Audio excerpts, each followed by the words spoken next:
I had just wrapped up a long strategy meeting for a major client pitch. The kind of meeting where your brain's still buzzing from negotiations and numbers. I checked my phone as I was heading out, thinking maybe it was a message from my assistant or a friend. But no, it was from my mom. And all it said was, either give your brother a share of your company and a house, or you're no longer part of this family. I froze right there in the hallway. My heart started pounding like I'd just run a marathon. I stared at that text, waiting for the punchline, but it never came. Just that cold, transactional message, like my worth to them had boiled down to what I could give away. My hands literally went numb. I sank onto the bench near the elevator, blinking at the screen like maybe I'd read it wrong. I hadn't. My own parents were demanding I hand over a piece of the business I'd bled for. And not just a piece, a share for my brother, plus a luxury house. Like I was some sort of bank they could just withdraw from. No call, no conversation, just an ultimatum. After all the years I spent proving myself, working 16-hour days, pouring everything into something no one else believed in, this is what I get. And the worst part, it wasn't even a request. It was a threat. A twisted exchange, give him what he hasn't earned, or lose us forever. I felt betrayed, humiliated, and yet, beneath the rage, something else crept in. Clarity. This wasn't about love. This was about power. And maybe, just maybe, it was time to take mine back. All I could think about were the years I spent clawing my way up from nothing. I wasn't born into wealth. I wasn't handed a business plan or a safety net. I started with 2 hands, a cheap laptop, and a dream nobody but me took seriously. Not even my parents. I still remember my dad's voice the day I told him I wanted to start my own company. He scoffed, "Nicole, you're not cut out for that kind of life. You need stability, not wild ideas." And my mom? She didn't even respond. Just that tight smile that said, "You'll grow out of this." So I worked. Hard. I took 2 jobs just to keep the lights on while building my dream at night. I missed birthdays, weddings, family vacations. I ate dinner alone in tiny apartments. I cried on bathroom floors when clients ghosted me, when rent was overdue, when nothing was working, but I kept going anyway. I poured everything into this business, my time, my savings, my health. There were nights I didn't sleep, mornings I woke up shaking from anxiety. And through it all, my brother? He was out partying, burning through money, living like life owed him luxury just because he was born with a Y chromosome. No one said a word then. They watched me suffer in silence. They never lifted a hand, never offered help. But now that I've built something strong, stable, and thriving, they want to waltz in and give a chunk of it to the golden boy who never even showed up? My brother never lifted a single finger for me. Not once. And now my parents are acting like it's my duty to reward his laziness with everything I've earned? It wasn't just insulting. It was heartbreaking. And for the first time, I stopped asking why they didn't support me. I started asking why I kept letting them treat me like I didn't matter. Growing up, I learned early on that being the daughter meant playing a different game with different rules. If my brother got a C on a test, my mom would pat his shoulder and say, "He's doing his best." If I got an A-, she'd frown and ask, "Why not an A?" When he crashed his car at 19, Dad laughed. "Boys will be boys." When I missed curfew by 15 minutes, I got grounded for a week and a long lecture about reputation and how girls should behave. He was allowed to be messy, loud, immature. I had to be polished, quiet, obedient. He got praised for mediocrity. I got silence for achievements. I remember once I brought home an award from a statewide competition. I had worked on that project for months. I stood on stage, shaking, holding a plaque with my name on it. And when I showed it to them, they barely looked up from the TV. "That's nice," my mom said. That's it. But when my brother got his first unpaid internship, they threw a dinner, invited relatives, toasted to his bright future. It was like living in a world where I had to earn every breath I took, and he just existed. And somehow that was enough. So when that ultimatum came, when they told me I had to give him a part of my company, buy him a house, or be erased from the family, I wasn't surprised, just exhausted. Because this wasn't about fairness. This wasn't even about love. This was about control. About keeping their favorite child comfortable, no matter who they had to sacrifice. And now they expected me to reward him for years of entitlement, while they threatened to erase me from the family for refusing. It wasn't just painful, it was familiar. Too familiar. And that's when something in me finally snapped. Not with rage, but with clarity. I don't know what gave me the strength that day. Maybe it was years of silence finally catching fire. But I knew I couldn't let them bully me behind screens or through texts. I needed to look them in the eye. I needed them to see that the girl they used to dismiss had grown into a woman who was done playing along. So I drove to my parents' house, our so-called family home, the place where I had learned to shrink myself so my brother could shine. My heels echoed through the hallway like a drumbeat in my chest. I found them all in the living room. My dad reading the paper, my mom scrolling on her phone, and of course my brother lounging on the couch like royalty. I didn't sit down. I stood there, looked them dead in the eye, and said, "This isn't love. This is control." My mom blinked first. "Sweetheart, don't be dramatic. We just want what's fair." Fair. That word burned coming out of her mouth. Fair. I laughed, and my voice didn't crack this time. "You didn't help build my company. You didn't offer a dime when I slept in my car to avoid rent. You didn't even believe in me when I started. And now you want to carve out a piece of it for him like it's a pie you baked." My dad's tone shifted fast, his voice sharp. "Watch your tone. He's your brother. Family shares." "No," I said, steady and calm. "Family supports. They encourage. They don't blackmail with ultimatums." Then my brother spoke, and I swear I could have slapped the smirk off his face. "Wow, Nicole. Still making everything about you, huh? You were always the dramatic one." Dramatic. That word again. Like standing up for myself was some sort of performance. "You really think I owe you?" I asked him directly. "You've coasted your whole life on praise for showing up. I earned everything I have." "You're selfish," my mom snapped. "And if you walk away, don't bother coming back." And just like that, there it was. The mask dropped. I had spent my whole life trying to earn a version of love they were never willing to give. They only knew conditional love, the kind you have to buy, beg, or bend for. But I wasn't that little girl anymore. So I stood up taller, took one last look at the three people I once would have done anything to please, and said, "I won't be part of a family that only loves me when I'm convenient." Then I turned and walked out. Not angry, not broken, just free. That night, I sat in my apartment in complete silence. No music, no phone, just the soft hum of the city through my window and the heavy weight of everything that had just happened. I kept replaying every word from that confrontation. My mother's voice, sharp and bitter. My father's threat masked as family duty. My brother's smugness, as if everything I had created was just a toy he was finally ready to play with. It echoed in my head like a bad song on repeat. I looked around my office, which doubles as my safe space. The shelves stacked with product samples. My whiteboard filled with next quarter goals. The small frame on my desk with a picture of me, just 22 years old, holding up the keys to my first rented workspace. I stood there in ripped jeans and a $10 hoodie, grinning like I just won the lottery. Next to that was the receipt from my first sale.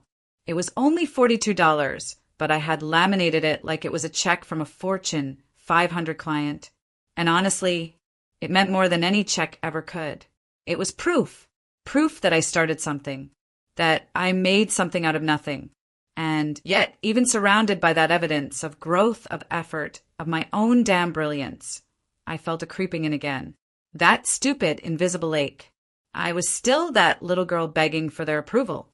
No matter how far I'd come, a part of me still wanted to be told I'd done enough, that I made them proud, that they saw me, really saw me. And that realization, it broke me. Not in a loud, dramatic way. There were no screams or sobs, just a quiet cracking deep inside, like ice giving way beneath your feet. I curled up on my couch and let the tears fall, not out of weakness, but out of release. Because I finally accepted something I should have learned years ago. I didn't need their approval. I needed peace. I needed to stop chasing love with conditions. I needed to stop proving my worth to people who had already decided to ignore it. I needed to reclaim myself from their expectations, from their manipulations, from that twisted version of family they kept trying to sell me. I poured a glass of wine, sat by the window, and stared out into the night. The city lights blinked like stars trapped on Earth. And for the first time in a long time, I didn't feel small under them. I felt steady. I felt real. And right then, I made a promise to myself. No more shrinking. No more silence. No more giving just to be tolerated. I was done letting anyone, even blood, dim the light. I nearly lost everything to ignite. The next morning, I didn't cry. I didn't hesitate. I woke up with a clarity I hadn't felt in years, maybe ever. It was like something in me had finally clicked. I wasn't going to plead anymore. I wasn't going to argue. I was going to protect what I built, and I was going to do it smart. First, I called my lawyer. I'd hired him once before when I was setting up my business, but this time the call felt different. This wasn't just about legal advice. This was about reclaiming control, about securing everything I had spent years pouring my soul into. I want to tighten everything, I told him. Reinforce the structure, lock down the assets, revise ownership protections. And I want to set up a trust, effective immediately. He didn't ask questions. He just said, got it. Let's get to work. And we did. In the span of 1 week, I restructured every corner of my business, transferred critical holdings into a trust with my name as the sole beneficiary, updated my living will, removed my family from all fallback designations, and created backup plans within backup plans. My empire wasn't just secure, it was bulletproof now. They wouldn't get a single piece of it, not out of entitlement, not out of manipulation, not because of some twisted family duty. Not anymore. Then, once everything was in place, I sat down with a pen and a single sheet of paper. No emotion, no rants, just truth. I wrote, Mom, Dad, you made your choice, loud and clear. You chose to support a son who has never worked for anything over a daughter who bled, cried, and fought her way to stability. You gave me an ultimatum. And now I'm giving you my response. I will not hand over what I built. I will not reward entitlement.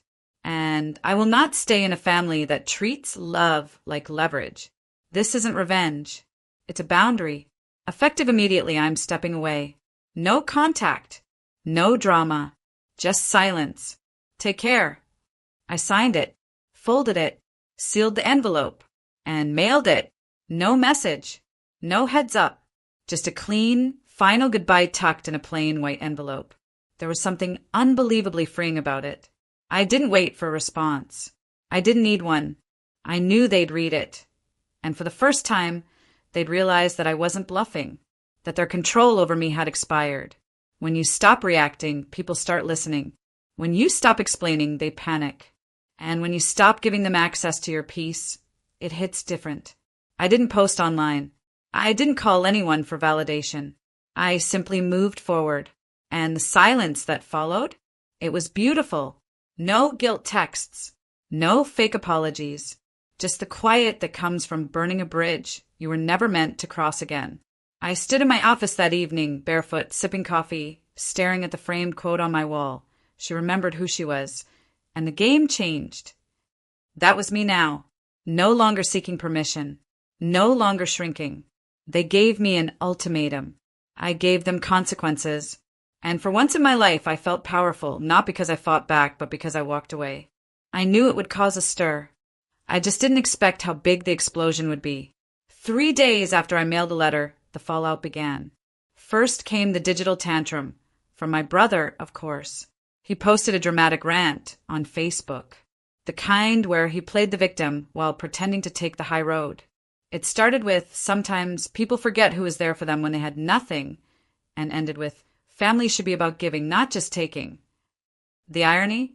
He had never given anything in his life but opinions no one asked for. I didn't comment. I didn't even open the comments. But a mutual friend screenshot it and sent it to me with a single line. He's spiraling. Then came my mom. She called 4 times in 1 hour. When I didn't answer, she left a voicemail that started sweet, turned manipulative, and ended explosive. Nicole, I raised you better than this. You're being cold. You're being selfish. Your brother is hurting, and all you can think about is yourself. Do you want to destroy this family? There it was again, love dressed up as guilt. I didn't respond. Instead, I got a message from my aunt. Then another from a cousin I hadn't spoken to in years. Paragraphs upon paragraphs. Families fight, Nicole, but we don't throw each other away. You only get one mother, you know. This is just a phase. You'll come around. They all echoed the same chorus. Forgive, forget, fall back in line. But here's the thing no one seemed to understand. I wasn't angry anymore. I wasn't bitter. I was done. Done with being the bigger person while they acted small. Done with earning my place in a family that never offered me unconditional love. Done with being gaslit into thinking boundaries meant betrayal. So I stayed quiet until I didn't. One morning, while sipping my coffee outside my office, I asked my assistant to snap a quick photo. No makeup, no filters, just me, standing tall, soft smile, sun hitting my face. I posted it on my personal page with one caption, "Peace looks good on me." That was it. No backstory, no drama, but people got it. The likes rolled in. The comments poured. Old friends, clients, even strangers chimed in. Good for you. This kind of peace is earned. I felt this in my soul. It wasn't about going viral. It was about being seen. The internet, so often a cruel place, understood me better than my own family did. And maybe that's what hurt the most. That strangers could offer compassion, while the people who raised me only ever offered conditions. My brother? He deleted his post within hours. My mom? She texted, "So this is what you've become? A public embarrassment." I left her on read. Because yes, this is what I've become. A woman who no longer begs to be respected. A daughter who finally chose self-worth over silence. And while the group chats lit up and the whispers spread, I just kept living. No chaos. No retaliation. Just peace. That's what they never saw coming. Not the distance. Not the silence. The calm. Because I wasn't trying to prove anything anymore. They thought cutting me off would destroy me. But it only revealed who I was without their noise, stronger, clearer whole. Let them gossip. Let them spin their narratives. I wasn't part of that story anymore. I was writing a new one, where I didn't have to fight to exist. And damn, it felt good. Time has a strange way of softening edges. Months passed. The noise faded. The messages slowed. Eventually, the family group chat that once buzzed like a hornet's nest went silent. No more ultimatums. No more guilt trips. Just nothing. And for the first time in my life, that silence didn't feel lonely. It felt like freedom. I traveled. Places I'd dreamed of but never made time for. Italy, Bali, a little cabin in Vermont during the fall. I hiked mountains, ate alone in candlelit restaurants, laughed out loud at old rom-coms in hotel rooms. I stopped waiting for anyone else to say, "You've done well." I started saying it to myself. More than that, I found purpose in new places. I started mentoring young women, not with big speeches or business jargon, but by sitting across from them at worn cafe tables and saying, "You can start from nothing." I did. Some of them cried. Some of them brought notebooks full of ideas. All of them reminded me why I built my business in the first place, not just to prove something, but to build something that matters. And slowly, I stopped feeling like the daughter who'd been cast out. I became the woman who chose herself. One night, I was on a quiet balcony in Greece. Warm breeze, glass of wine, a soft jazz playlist in the background. I watched the sun dip below the sea and felt this calm come over me that I hadn't felt in years. That's when it hit me. I didn't just protect my company. I protected my soul. I drew a line and didn't cross it. I didn't scream. I didn't beg. I just walked away. And in doing that, I gave myself the kind of peace no one else ever offered me. As for my family, I wish them healing. I truly do. I hope one day they see how much damage entitlement and manipulation can cause. I hope my brother learns how to build something on his own. I hope my parents understand that love isn't measured by how well someone obeys, but by how well they're respected. But I won't be there to witness it, because some wounds don't need revenge. They just need distance. I don't stalk their social media. I don't ask about them. I don't carry bitterness in my chest. I just don't carry them at all anymore. My story didn't end the day they tried to cut me out. It began, and now I live it with clarity, joy, and a kind of strength I never knew I had. They tried to make me choose between my family and my worth. But in choosing myself, I didn't lose a family. I found me, and that was the best gift I ever gave myself. And there you have it, Nicole's journey from being torn apart by family expectations to finding her true self. It's a painful truth that sometimes the people we love can be the ones who hold us back the most. But it's also a powerful reminder that the only person we owe our happiness to is ourselves. Nicole could have stayed, could have apologized, could have played the role they wanted her to, but she chose peace over pain. She chose her own worth. And in doing so, she learned that the most freeing thing in life is realizing that you don't need anyone's approval but your own. Let this be a lesson to you all. Never let anyone dictate your value. You deserve the life you create, and if it means walking away from toxic people to build that life, then so be it. If you found inspiration in Nicole's story, don't forget to like, share, and subscribe for more empowering stories. And hey, drop a comment below.